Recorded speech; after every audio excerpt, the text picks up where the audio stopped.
এই দাবিটি যদি চিল্লালে লাভ হবে ভাই, কান্না করে কথা শুনতে হবে। এই দাবিটি যদি জনগণের দাবি হয়ে থাকে ইনশাআল্লাহ তাহলে সেটির বাস্তবায়ন হবে।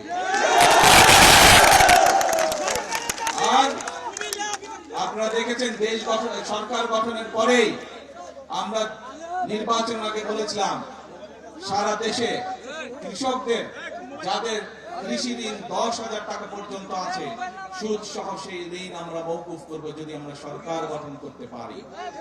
আমরা নির্বাচিত হওয়ার পরে সরকার গঠন করার পরে প্রথম 10 দিনের মধ্যে আমরা সেই জবান রেখেছি বাংলা, এবং সেটি আমরা মওকুফ করে দিয়েছি সরকার থেকে।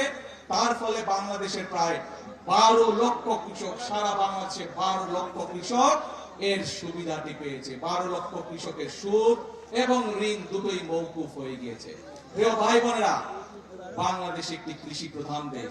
সমগ্র কুমিল্লা জেলা সহ আশেপাশের জেলাগুলোতে প্রচুর শাকসবজি উৎপাদন হয় এবং অনেক ক্ষেত্রে অনেক শাকসবজি এই এলাকা থেকে বিদেশেও রপ্তানি হয়।